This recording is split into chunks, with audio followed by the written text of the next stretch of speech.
Hello guys, Matt Lemke here with Through Gamer Goggles, gamer-goggles.com, and today we are going to do a flip through of the Book of Dead.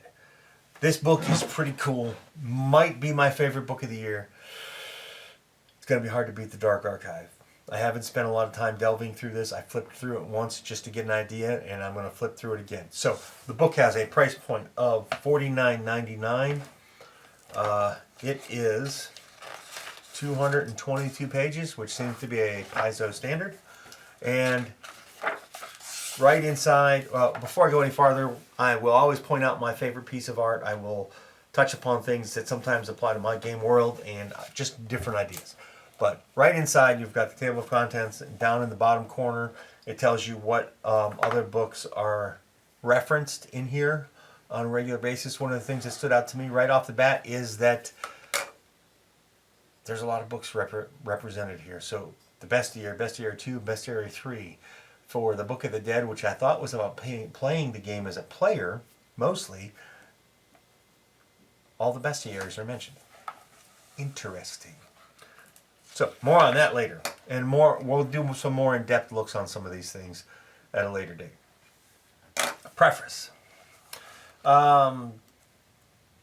Basically, it's about the book and some history and how it came about. So chapter 1, Prayers for the Living. It talks about the balance between life and death, basically. It also talks about the different character options for things. And this first section has a lot to do with, I guess, PC types.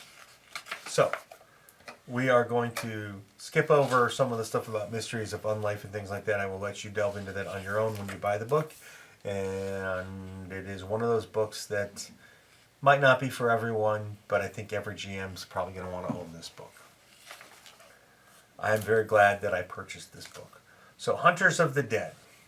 This is basically the section where it talks about the Archlords of Nyx, the Church of Pharasma, Bright Lions, Knights of Lastwall, and more. And then it gives you some common backgrounds, rare background, and no uncommon backgrounds. So it gives you the Night Watch. It gives you Scions of Slayers, the tomb being Tombborn. Some of the stuff isn't any news. It gives you a Slayer's catalog. So Bottled Sunlight. I saw this. I'm like, I have to read that. So Bottled Sunlight is a mirrored bottle that contains various chemicals dissolved into two immensible. Basically, you throw it, they mix, and it blows up and becomes a bomb. Another cool piece of art that is actually a potion carrier, basically. I mean, it's more than that. It's actually the Preachwood sword, I believe. Or the Dawnlight. Anyway. Peachwood. So, one of the first things we come across as far as PCs go is the Exorcist archetype. Basically, you pacify ghosts and spirits and haunts. They have Cast Out, Spirit's Absolution. Then we have the Hallowed Necromancer, a Good Alignment Necromancer. We have the Soul Warden archetype.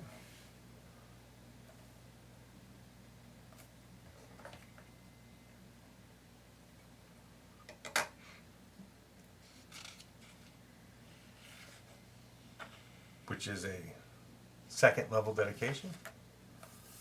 Undead Slayer. Anywhere undead prey upon the living, some brave souls make it their mission to destroy the monsters. So the Undead Slayer, you get, well, first off, it's a second level dedication. And I thought this one was neater because it's Slayer's Identification. You roll initiative, you can observe a creature you know is undead. Effect is you attempt to recall knowledge. And I just bumped my table. I'm going to have to fix this mess. All right. And then, Chapter 2, Hymns for the Dead. So, I did not anticipate this portion of the book. Challenges of Undeath, and this is character options for being undead, which really made me look at some things in game worlds and GMing and telling stories in different ways. So, in this chapter, we have Necromancy class feats, Undying Conviction, the ability to control undead, Cleric with negative font, oracles, and bones. That is what is required to do it. You have the Reanimator archetype. Most cultures revere the bodies of deceased, laying them to rest. You know differently.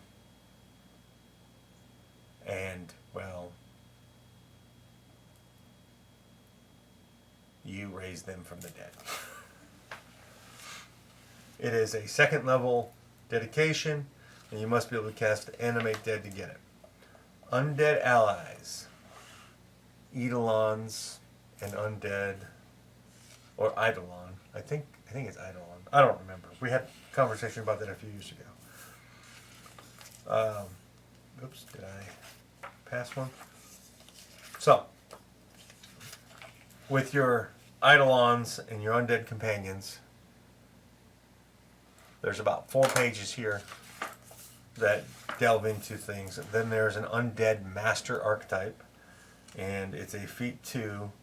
And Undead Masters basically use their ability to ride undead creatures. Like this goblin is riding a frog. And then there are new deities for the undead. There is a section on role-playing the undead, and when I saw this, I was like, whoa, where are they going? And that's what makes this so good. So you have the ghost archetype. You can actually play a ghost. So what's cool about some of this stuff that they're doing with this is prerequisites. You died and returned as a ghost. And that's not one of the better ones. Ghoul dedication. You were killed by ghoul fever. I like it. All of this is good. And then there's different ways to deal with it.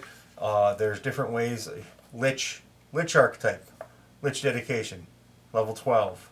Living creature ability, cast 6 level or higher spells from spell slots, expert in crafting, completed a ritual to become a lich, and crafted a soul cage.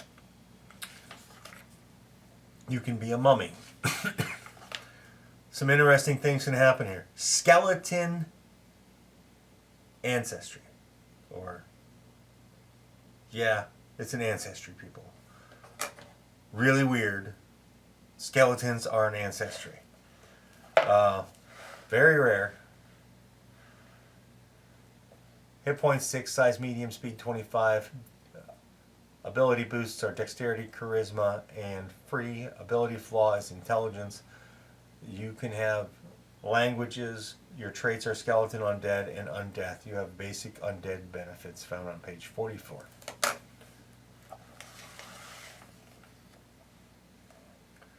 There's a whole slew of feats based off of being a skeleton. You have flashes from your past life, things of that nature. There is a vampire archetype.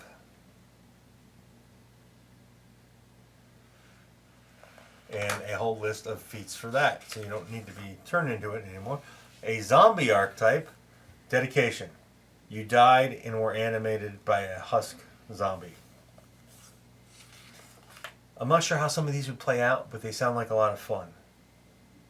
So the next chapter is all about ghosts and writing a ghost story. And then creating haunts and different types of haunts. Toppling furniture. Hazard 2, DC 18. Hear the spirits grunt and exertion as it works to topple furniture. Mischievous spirit pushes over a bookshelf onto a creature. There's about 3 or 4 pages of haunts in the book. Make that 5. And then it starts talking about a crypt. Undeath comes nearly as many forms of undeath. It's self-cataloging every single specimen. So, this is about studying the undead and learning to make the connections, basically, and undead adjustments. Sometimes you might need to create a creature with undead attributes. This whole chapter is how to do that. It has adjustments for wights, vampires, shadowy adjustments. Who would like to have a vampire horse? And then it creates, I guess, it has new creatures. It's basically a bestiary. It has the beheaded, and the rest of the book is pretty much just that. It is new creatures that are undead. Well, they might not all be undead. But what I liked about this is some of the things they talked about gave me a lot of ideas for within the city that I am creating. So the Death Coach. But those ideas are things like, oh man, how does somebody who's a ghoul survive in society and remain hidden? What a great NPC. Or, well, a vampire even. Here are the different creatures. Look at this skeleton. He's nuts. Where is one of my favorite creatures? I think I already passed it. Anyway, here's a priest of cavalry. That thing is hideous. It's a type of ghoul, I believe, as is this guy over here.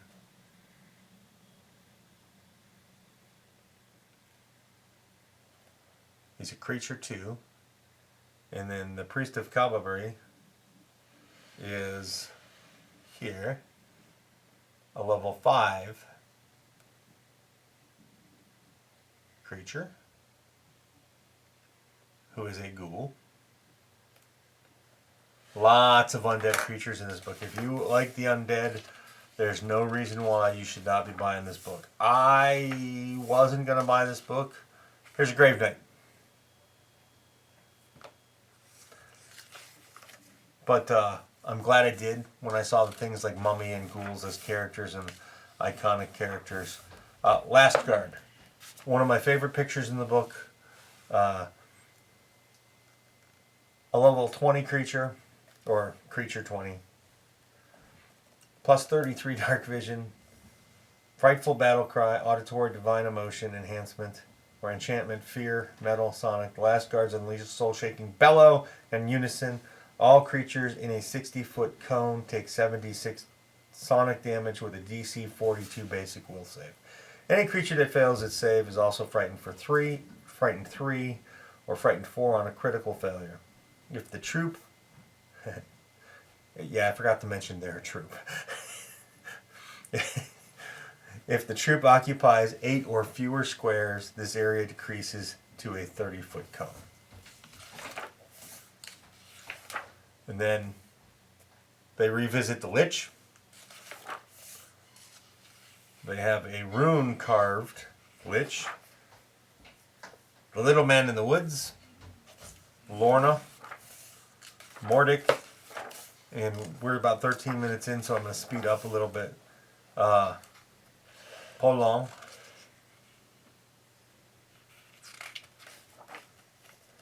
Yeah, we're going to move through the bestiary. There's a lot of creatures in this book if you are into the undead. Here's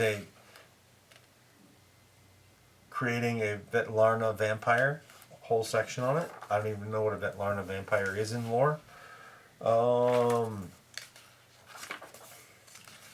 Lots of undead stuff that some of your characters may or may not have seen. A hunter wight.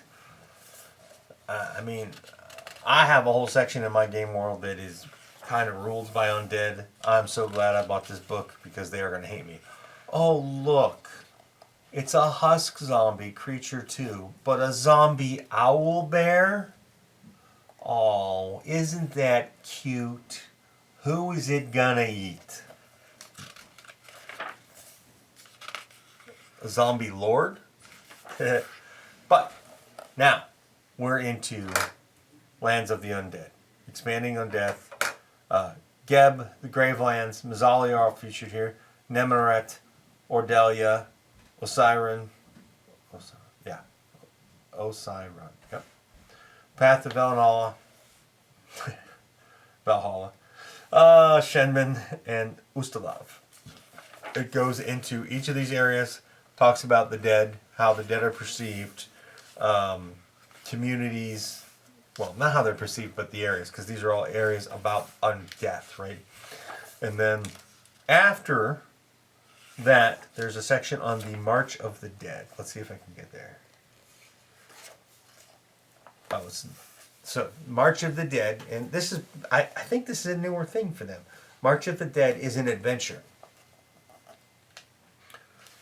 And you basically start off at this town of the dead, and you work your way through one night.